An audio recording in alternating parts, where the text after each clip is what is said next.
The first thing I noticed was the sound.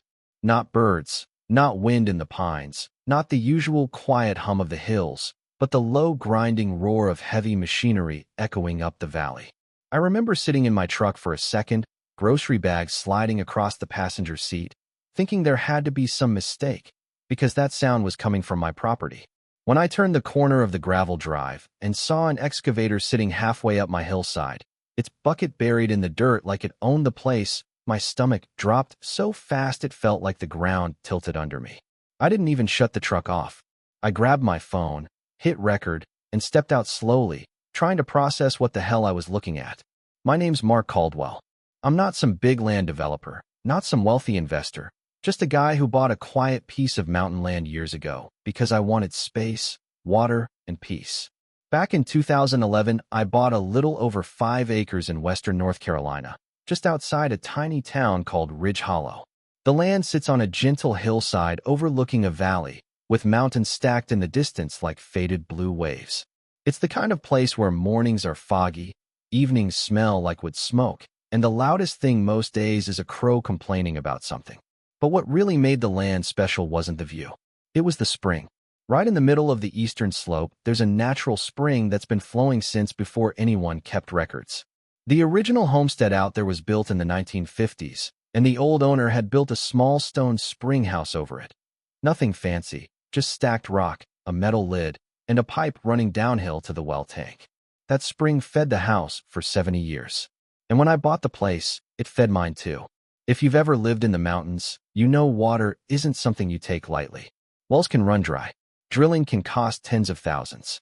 But a natural spring, that's gold. My deed specifically listed the spring as part of the property, and the county water registry backed it up. The coordinates put it squarely inside my boundary line, which is why standing there watching a machine dig toward it felt surreal. The excavator operator noticed me filming and shut the engine off. A guy in a hard hat walked over, wiping his hands on a dusty vest. "You Mark?" he asked. "Yeah," I said slowly. "You want to explain why you're digging on my land?" He looked confused, not defensive, just confused. "We're installing a water line," he said. "Owner said everything was cleared." Owner. That word stuck in my head. "What owner?" I asked. He pointed up the hill behind my property. About 2 months earlier, the empty lot uphill had sold. 20 acres of forest that had been untouched for decades. The buyers were a couple from California. I remembered because the whole town talked about it. People noticed things like that in a place as small as Ridge Hollow.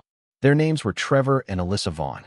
They'd closed on the property in under 3 weeks. Cash purchase, which around here might as well be announcing you're from another planet. Within days, surveyors were walking the hillside, drones buzzing overhead, and architects' trucks rolling through town. Word was they were building some kind of luxury retreat cabin. Now, I'm not the type to resent new neighbors. People move out here for peace, just like I did. But I'd only met Trevor once. That meeting stuck with me. It was a Saturday morning after a heavy rainstorm, and I was out by the spring house replacing the wooden lid that had warped from years of weather. I heard footsteps coming down the hill behind me. Trevor appeared wearing hiking boots that looked brand new, the kind of guy who looked like he spent most of his life in cities, but recently decided he liked the idea of the outdoors. Tall, clean beard, sunglasses even though it was cloudy. "Hey," he said casually. "You must be the neighbor downhill." "That'd be me," I said. He looked past me at the spring house. "Is that where your water comes from?" "Yep." He walked closer, crouched a little, studying it like he was inspecting some piece of equipment. "How reliable is it?" he asked. "Never seen it run dry," I said. "Even in summer." He nodded slowly. "Interesting." Something about the way he said that made me pause. "You planning on drilling a well?" I asked. He shrugged. "We're still figuring things out." Then he smiled in that polite, distant way people do when they're already thinking about something else. "Well, good meeting you, Mark." And that was it. Until 5 weeks later, standing there beside my truck watching a trench cut straight across my property, I started walking uphill toward the excavator. The trench was already 20 yards long. And then I saw it. Bright white PVC pipe running through the ditch, heading directly toward my spring house. For a second, my brain refused to connect the dots. But once it did, the anger came fast. "Stop digging," I said firmly. The crew exchanged glances. One of them shrugged and stepped away from the controls. I walked straight to the spring house. The metal lid was off. Inside, someone had already attached a pipe fitting to the outlet. My water line had been split, half still feeding my house, the other half running uphill. I stood there staring at it, the sound of wind moving through the trees above me. Then I pulled out my phone again and dialed the only number I had for Trevor Vaughn. He answered on the second ring. "Hey, Mark," he said casually. I didn't bother with small talk. "Why is there a trench running through my land to my spring?" There was a short pause. Then he said something that made my jaw tighten. "Oh, that." And right then I realized something important. This wasn't a mistake. Not even close. Trevor said it like we were discussing lawn fertilizer. "Oh, that." Just 2 words, calm as can be, like I'd called to ask about the weather. I was standing there next to the open spring house, wind moving through the trees, construction guys watching me like they were waiting to see how this movie ended. "That," I said slowly, "is a pipe connected to my water." Trevor sighed lightly, like I was being a little dramatic. "Yeah, so our contractor tapped the spring. It feeds the hillside aquifer anyway, so it shouldn't affect you." For a second I honestly thought I'd misheard him. "You tapped my spring," I said. "Well, technically it's groundwater," he replied. "It's all part of the same system." I looked down at the pipe again. It was clean, brand new, bright white plastic running through my dirt like it had every right to be there. "Trevor," I said, trying very hard to keep my voice level, "that spring is on my property." Another pause. Then he chuckled softly. "Mark, there's plenty of water up there." That was the moment the conversation shifted. Because the way he said it wasn't reassuring. It was dismissive, like he'd already decided the argument. "You won't even notice," he continued. "Our hydrology consultant said the output is strong enough to support 2 properties easily." I pinched the bridge of my nose. "Your consultant ever come talk to me?" Silence. "Did he ever check my deed?" More silence. Then Trevor's tone changed just a little, not angry, but firmer. "Look, the system is already being installed. The pipe's staying for now. If you think there's an issue, we can work it out legally." Which is a polite way of saying get a lawyer. I took a slow breath. "Trevor," I said quietly, "I'm telling you right now, that line needs to come out." He didn't answer immediately. When he did, the friendliness was gone. "Well," he said, "our legal team believes the water source qualifies as shared groundwater access." Shared groundwater access. That phrase sounded rehearsed, like he'd practiced it. "If you disagree," he added, "you're welcome to pursue it." Then he hung up. I stood there staring at my phone for a long moment while the excavator idled behind me. The crew guys looked uncomfortable now. One of them finally spoke. "Hey man, we're just doing the job we were hired for." "I know," I said. And I meant it. They weren't the problem. Trevor Vaughn was. So I told them to shut the machine down until further notice, and to their credit they did.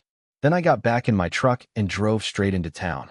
Now, Ridge Hollow isn't big enough to have a fancy law firm with glass towers and 20 partners.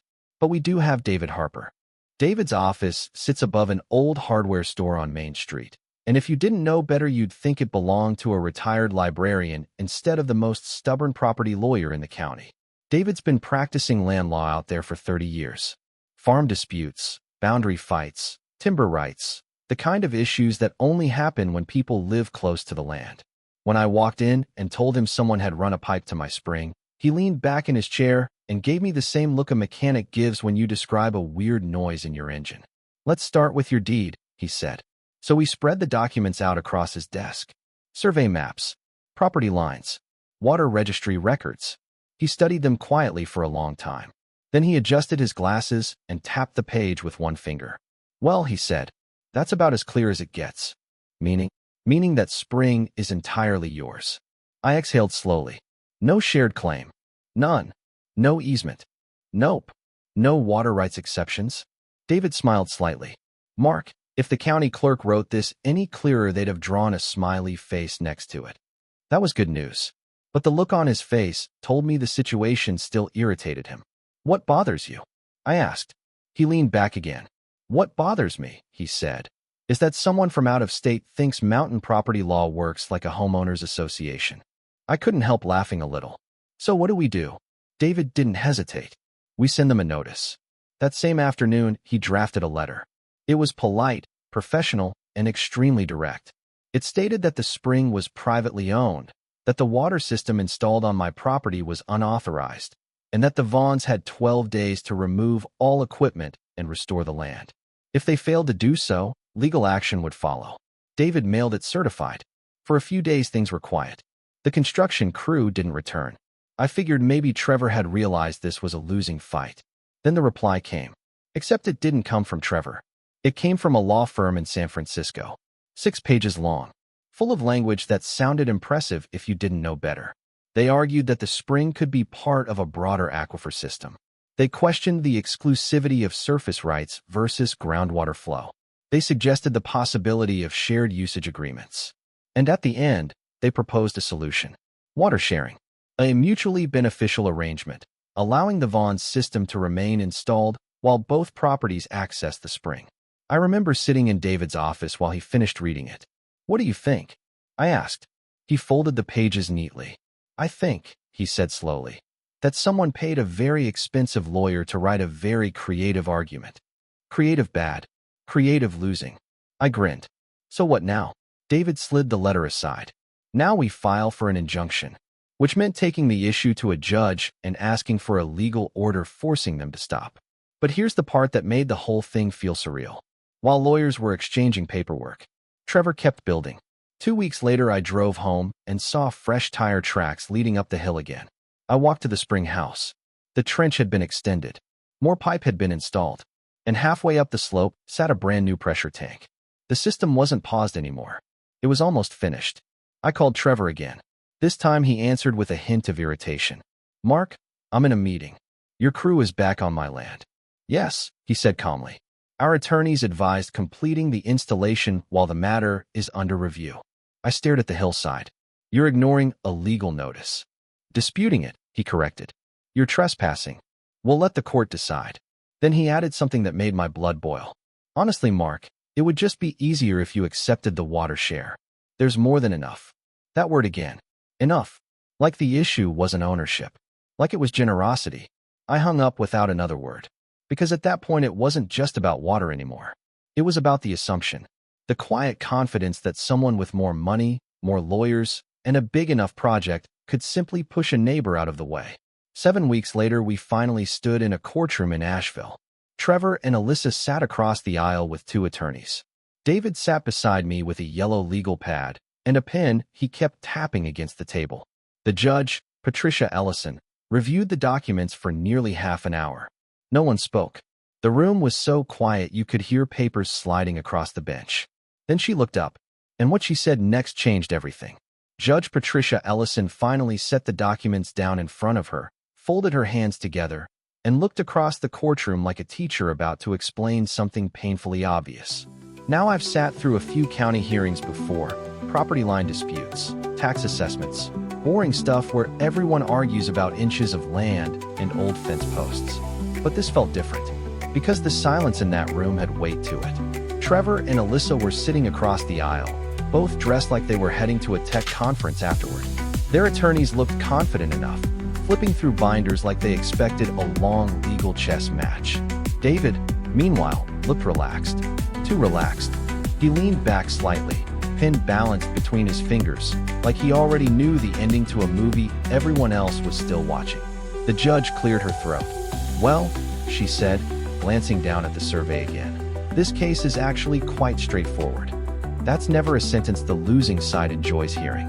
She pointed to the property map. The spring in question is clearly located within the plaintiff's property boundary. The deed specifically identifies it as a water source tied to the parcel.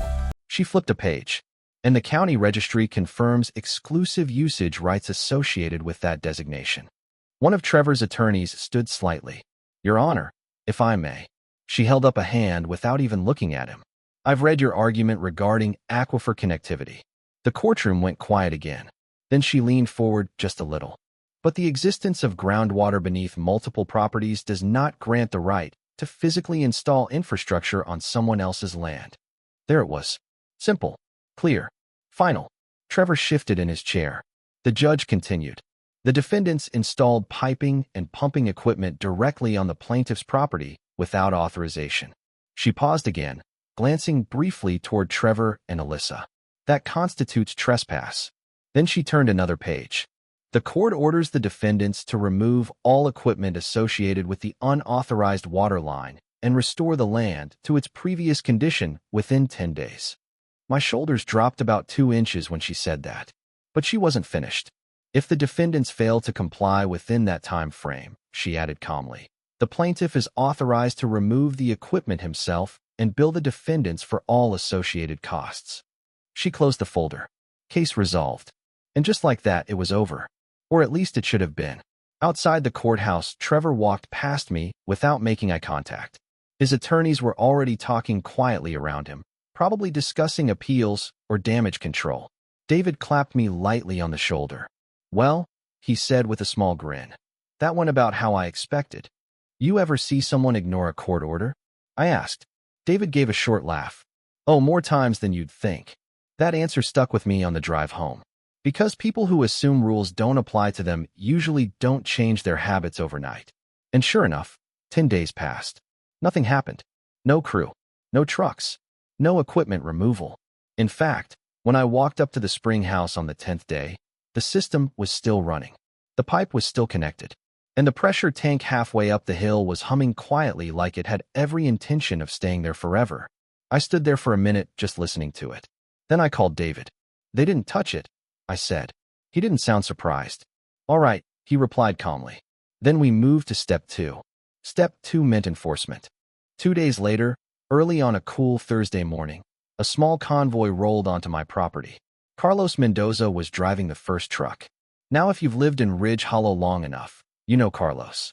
He's done utility work all over the county for years, water lines, septic installs, trench repair. The guy understands pipes better than most people understand their own plumbing. Behind him came a flatbed trailer carrying a compact backhoe. David arrived about 10 minutes later with a camera and a clipboard. And just to make sure everything stayed above board, we'd notified the county sheriff ahead of time. Deputy Lane parked near the road, leaning against his cruiser sipping coffee like he was there to watch a show. Carlos walked over and looked up the hill toward the tank.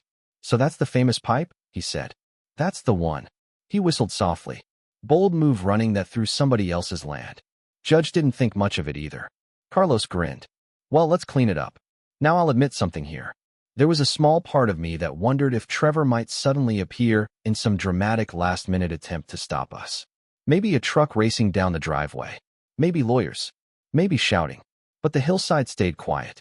Just whined through the trees. Carlos's crew got to work. The backhoe started first. Metal teeth biting into the dirt along the trench line. Chunks of earth lifted out, exposing the bright white pipe that had caused months of headaches. Carlos crouched down beside it. Clean install, he admitted. Shame it's illegal. Then he grabbed a pipe cutter.